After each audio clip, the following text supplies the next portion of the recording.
નમસ્કાર દર્શક મિત્રો, હું છું આશ્લેષા પટેલ અને આપ જોઈ રહ્યા છો અરવલ્લી ન્યૂઝ.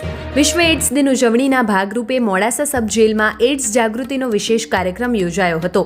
મોડાસા સબ જેલના કેદીઓ અને સમાજના દરેક વર્ગ સુધી HIV એઇડ્સ અંગે સાચી માહિતી પહોંચે એ હેતુસર પ્રિઝન ઇન્ટરવેન્શન પ્રોજેક્ટના સહયોગથી આ અનોખું આયોજન કરવામાં આવ્યું. કાર્યક્રમની શરૂઆતમાં HIVના કારણે જીવ ગુમાવનાર તમામ લોકો માટે મૌન રાખીને શ્રદ્ધાંજલિ આપવામાં આવી. ત્યારબાદ ART સેન્ટરના કાઉન્સિલર મનહરસિંહ રાઠોડ અને નરેશસિંહ પરમારે બંદી ભાઈઓને HIV એઇડ્સ કેવી રીતે ફેલાય છે, કેવી રીતે નથી ફેલાતો, બચવાના ઉપાયો, જાતીય રોગો વિશે માહિતી વિસ્તૃત રીતે આપી.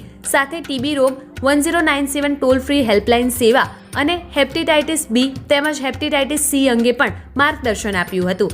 કાર્યક્રમ દરમિયાન પ્રશ્નોત્તરી સ્પર્ધાનો પણ આયોજન કરવામાં આવ્યો હતો, જેમાં પ્રથમ, દ્વિતીય અને તૃતીય ક્રમે આવેલ કેદીઓને ગરમ ઢાબળા ભેટ રૂપે આપી સન્માનિત કરવામાં આવ્યા. કાર્યક્રમમાં જેલ અધિક્ષક PJ ચાવડાએ કાર્યક્રમમાં ઉપસ્થિત મહેમાનોનું આભાર વ્યક્ત કરતા જણાવ્યું કે આવા જાગૃત કાર્યક્રમો દ્વારા કેદીઓને નવી સમજ અને નવી ઉર્જા અને સમાજમાં પુનઃસ્થાપિત થવાનો માર્ગ મળે છે.